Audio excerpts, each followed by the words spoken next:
thinking about these three terms, knowing, believing and doubting, and I'm thinking what the kind of experiential underpinning for those terms are and the differences between them. And here I guess I'm working against a paradigm which may or may not be correct, I don't know, which understands concepts in relation to percepts. So the structure of concepts is derived from the experiential structure of percepts. And as I say, I'm not totally sure of my ground there, but that's generally how I'm working. So these concepts, knowing, believing, doubting, what are the perceptual and experiential correlates of those kinds of concepts? Where I'm thinking about it right now, actually I'm thinking about it in relation to this phrase, seeing is believing. Seeing is believing, which is, I don't know, it's just an aphorism, isn't it? But I don't think seeing is believing. I think if we're talking about the kind of sensory correlates of abstract concepts, I don't think seeing does correlate with believing. And there's been quite a bit written about seeing as metaphor, and I think quite rightly, seeing is usually used as a metaphor not for believing but for knowing. And it's part of a more extensive metaphorical mapping system in which sensing correlates with knowing. If I can stay for seeing for a moment, just so I can try and straighten this out in my mind. This is in Lakoff and Johnson's work and other places as well. But the idea that seeing is, I think about knowing is seeing, is pretty standard in that kind of conceptual metaphor theory understanding. So I am seeing this tree. And that seeing is completely present to me. It's happening in this particular moment of my speaking. So here I am in the presence of this tree, and I am seeing it. And I think it's that experience which correlates to knowing. So when I invoke an idea of knowing, I'm invoking that kind of a certainty, that kind of an experience. Believing, I think, is a bit different, and here I'm kind of borrowing from Augustine here, although I've mutated it considerably for my purposes. What Augustine says is that he has this whole kind of set of different forms of knowing, and it's within a Christian religious frame, but nevertheless he has this forms of knowing, and he's saying that we have this corporeal knowing, which I'm just calling knowing right now, in which you see the tree and there it is, and that's your corporeal knowing. And then you look away and you look back and the tree is still there.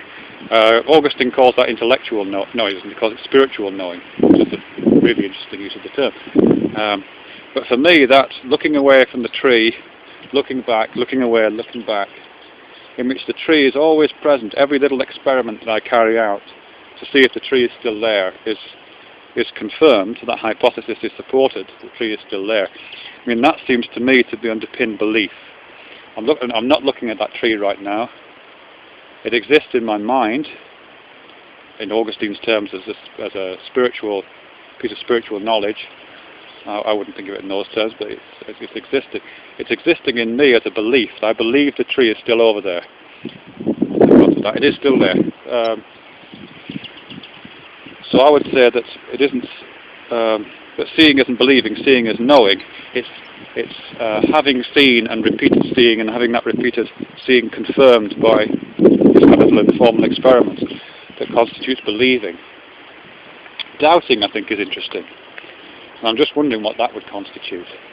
Certainly if I looked away from this tree and I kept repeating this experiment of looking at it and looking away, looking at it, looking away, if on one occasion even one day I looked at the tree and it wasn't there, and then looked away, I would probably be a bit gobsmacked actually. I would probably rub my eyes and do all that kind of stuff you do in cartoons, and then look back, and there it was, the tree was back again. I would probably still believe the tree was there, but I think I might have a shred of doubt. The doubt would probably lie, initially at least, in my own perceptual apparatus. I would probably not believe my eyes. But if it happened more than once, if it happened on a couple of occasions, I would start to think, well, maybe the tree isn't always there. I would start to doubt the existence of the tree.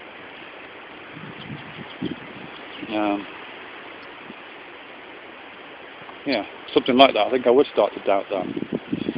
And here I'm reminded of Wittgenstein in Uncertainty, where that first line, I can't remember the German, but it translates as something like, if I can say here is one hand and I'll grant you all the rest.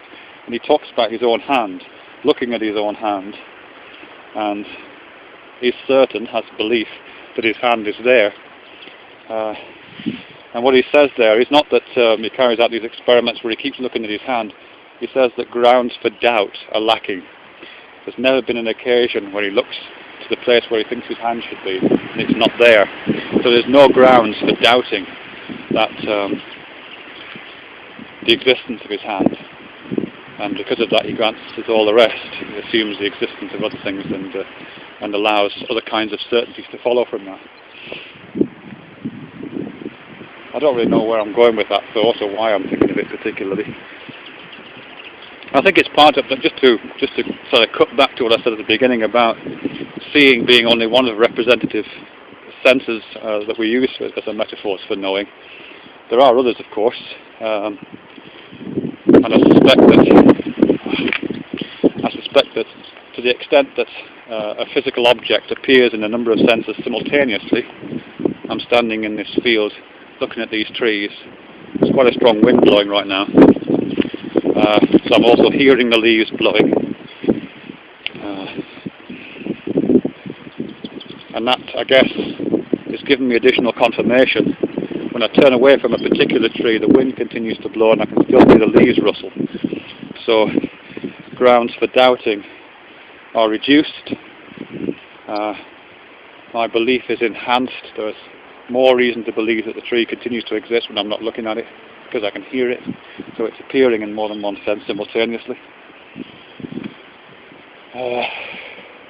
So I guess that's another kind of dimension, the extent to which things appear in different sensory modalities would be another kind of dimension for the attribution of knowledge, belief or doubt in a particular phenomenon. And as I say, I think the reason why I think of talking about this is not so much to do with believing the evidence of one's senses. I don't think we have any choice in that matter, really. I think the evidence of one's senses provides the template for belief, and the template for knowledge, and the template for doubt, which we might apply to other things.